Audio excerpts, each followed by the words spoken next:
Covered in blood, my high school freshman daughter, Becky, who was supposed to have gone to my husband's family home with him, returned home bleeding from her forehead.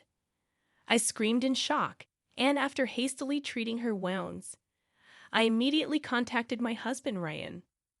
When he answered the phone, I couldn't help but yell at him, "Ryan, where are you? I told you I'm on a business trip, didn't I?" I was stunned by his unexpected reply. A while ago, I had seen him off with Becky 5 days earlier, heading to his family home. Before me stood my daughter, seriously injured. Seeing my confusion, Vicky told me a shocking truth. My name is Kathy Hansen, a 40-year-old part-time housewife. My husband, Ryan, the same age as me, is a salesman who visits various schools to sell high school teaching materials. He always says trust is important, looking so cool being diligent and proper. Maggie became a high school freshman this spring. Once a clingy child who couldn't leave my side, she's now so responsible that she cooks dinner while waiting for me to return from my part-time job.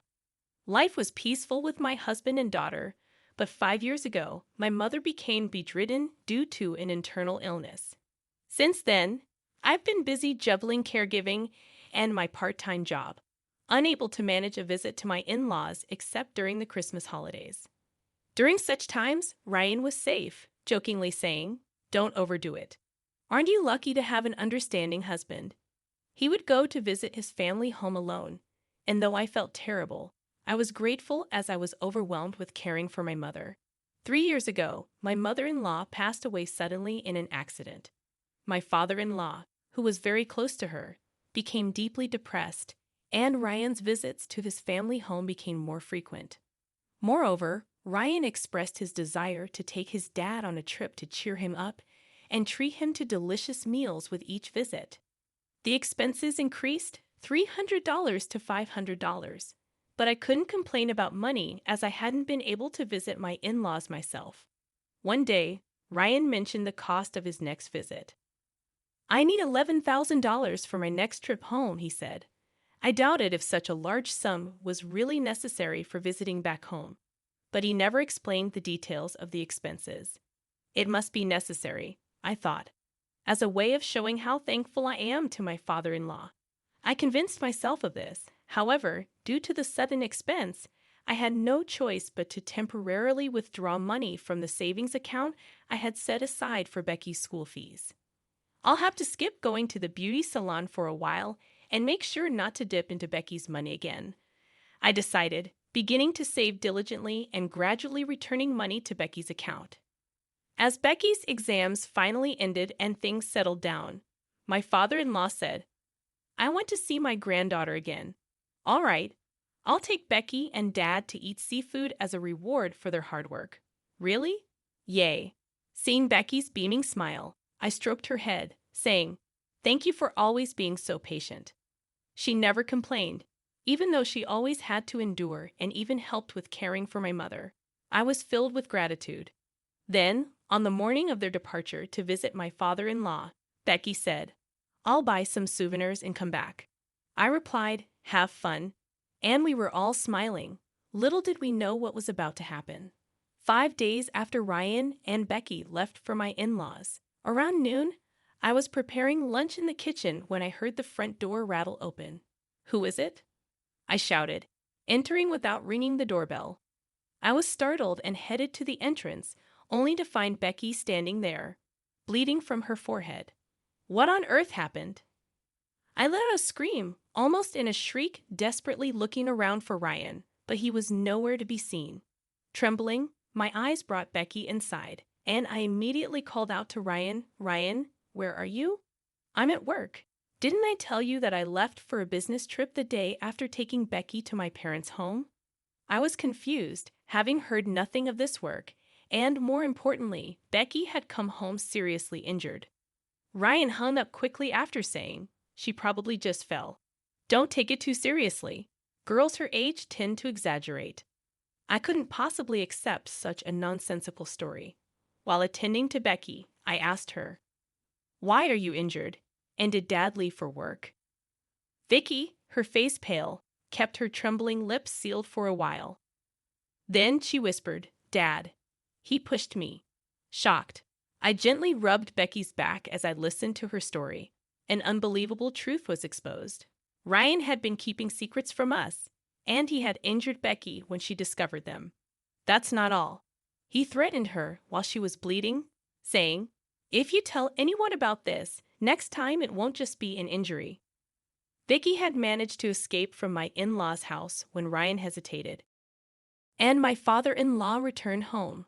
Fortunately, she had some money with her and was able to take the bus back home. How anxious she must have been, hiding her injury all the way here. I vowed never to forgive anyone who hurts my sweet Becky. I was angry not only at Ryan for abusing Becky, but also at the secrets he had kept. After hearing everything from Becky, I was about to call my father-in-law, ready for revenge. I was shocked to see numerous missed calls from him on my phone. "Oh, I'm sorry. I didn't notice the phone while I was cooking." I apologized. "No, it's fine." More importantly, I heard Becky had to rush back due to some urgent matter.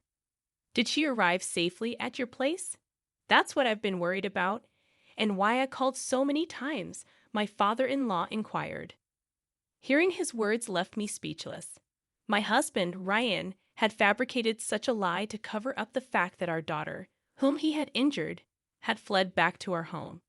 I then spilled everything to my father-in-law, who was oblivious to it all. "Becky is fine. I'm taking her to the hospital, but I can't forgive Ryan. Can you keep him at your house a bit longer?"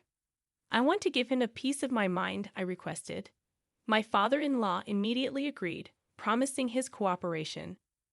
He said he would cunningly persuade Ryan to stay at their home for a while longer.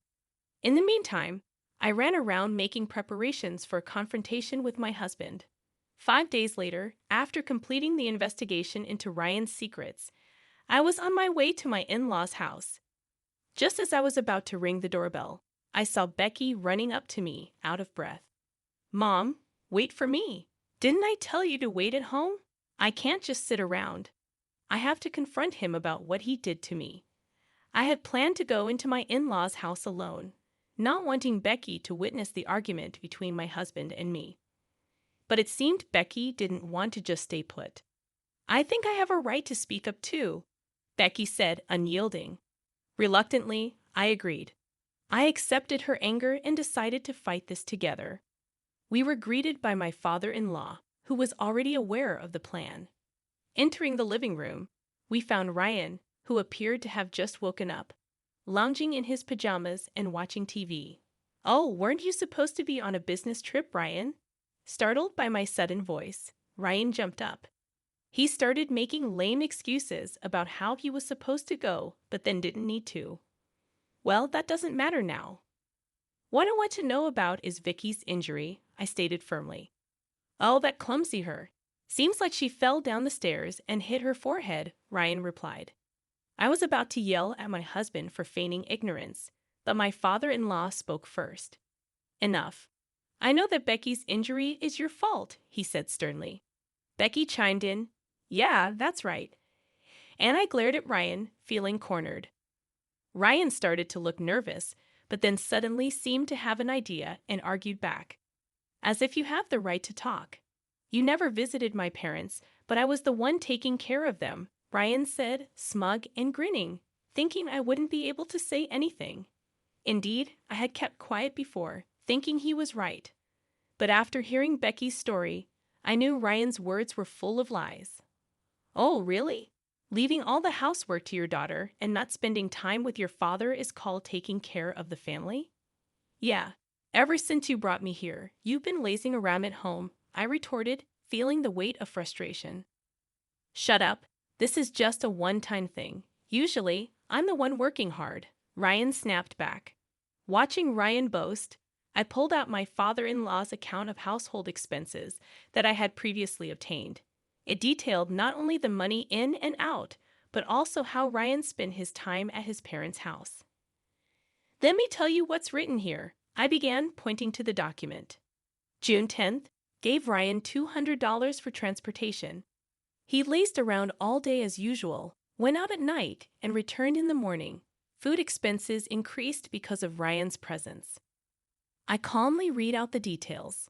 According to this, every time Ryan visited, he lied about me not giving him transportation money and received cash from his father. Taking advantage of my absence, Ryan had painted me as a stingy, evil wife to gain sympathy from his father. How can you not be ashamed of mooching off your parents at your age and getting all sorts of help too? I questioned, feeling sorry for him initially, thinking he didn't have any money and tried to help out. All that was a lie too. Cornered by our accusations, Ryan fell silent at a loss for words. What have you been using all that money for, I wonder? Well, no need to say anything. You're probably just thinking of another pathetic lie. Ignoring Ryan's mumbling, I presented a photo in front of him. You needed so much money because you were splurging at places like this, right? How do you know about this place? Surprised that I knew about it, the color drained from his face. The secret that Becky had discovered while Ryan was visiting his parents was this.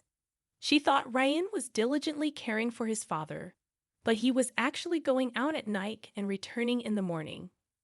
Suspicious, she secretly investigated and installed an app on his phone to track his location.